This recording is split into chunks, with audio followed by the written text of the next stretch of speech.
Call him Michael, and we dated, and then we lived together. And after about 4 years and a lot of beer, we really were together. And people started to ask the awkward question, when are you going to get married? You've been together a long time now. And the pressure builds. And then we're in our 5th year, and the pressure builds. When are you going to get married? Isn't that nice? You're living in sin 5 years in. When are you going to get married? And then we were doing a play together, The Hilarious Good Woman of Szechuan. And the run of the play was over my birthday. And so I was excited. Won't that be fun? We're in a play together. What are the odds? And one of the performances is on my birthday. How exciting! I was so excited. And the pressure builds. You see, I love my birthday. I love it a lot. I come from a long line of women who do not love their birthday. My grandmother, to this day, lies about her age. When she turned 80, she couldn't invite any of her friends to her 80th birthday party because they all thought she was 78. She didn't want them to know how old she really is. God bless her soul. She's 90. She's still with us. I love her. My mother does not let a birthday go by without having a good cry. She's a very sensible woman. She runs a city. She's a city manager. She's a capable woman. Once a year, October 13th, every year, her birthday. She cries, she hides.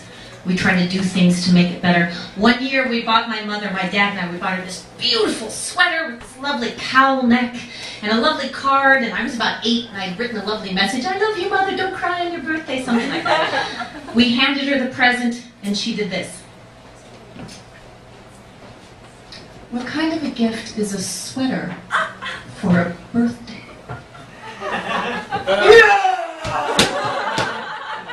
And then she cried in her bedroom the rest of the day, and I turned to my dad and I said, Dad, what was a sweater's a nice gift? And he said, I know, little Bricken, but there's nothing we can do about your mother and her birthday. And we sort of snuck out and went to have some ice cream or something, and she cried the rest of the day. And at that moment I said to myself, I'm not going to be like that. I'm going to celebrate birthdays. I'm going to make my own cupcakes. I'm going to throw my own parties. I'm going to have a ball. So I've been dating Michael for 4 years, and every year I throw myself a party, I make my own cupcakes, and he feels the pressure. Why is she doing this? What is wrong with her? Does she think that I'm not doing enough for her birthday? Is this a comment on me?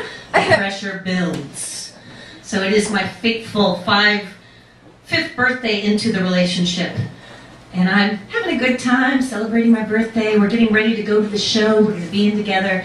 And I probably say something like, what are we going to do after the show to celebrate my birthday? And Michael flips out. I don't quite remember what he said, but it was something like this. I don't care about your birthday! I don't care why you care so much about your birthday. How can I live up to how much you love your birthday? And then he took a fan and he was like this. Yeah!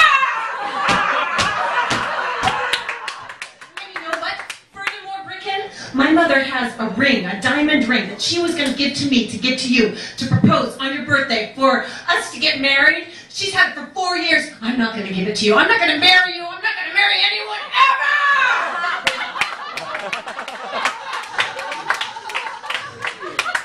I just like to celebrate my birthday.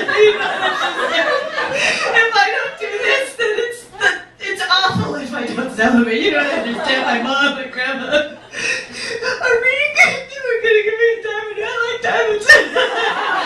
Oh, we're going to be late for the show. Crap. We better take the cab. I'm never going to give you that diamond ring. So there we were at the hilarious Bertolt Brecht show, The Good Woman of Szechuan. Part of my character is I dress the bride for her wedding. So I'm putting the veil. My arms are shaking. And I'm putting the veil on the actress and I'm crying, you know. And then I go backstage and we have a quick change and I'm changing costumes and Michael's changing costumes and he looks at me and I look at him. And apparently, according to him, I gave him a look that reminded him how much he loves me. Aww. How I remember it is I was doing something like this. Me precious. I want a ring. I love diamonds. So the show, he invited me to go to dinner, and we went to Fruit de Mare, at the time our favorite restaurant, now defunct. I'm sure it's not bad luck. Anyway, at the restaurant, he proposed, and I accepted. And if this were a fairy tale or sitcom moment, he would have actually had the ring and he would have pulled it out. That was a joke! It was a joke! But it wasn't. So a few weeks later, his mother came and gave us the ring! Otherwise, I wouldn't have one. We can't afford it. So we got married and have been married almost 14 years now. I was a child bride.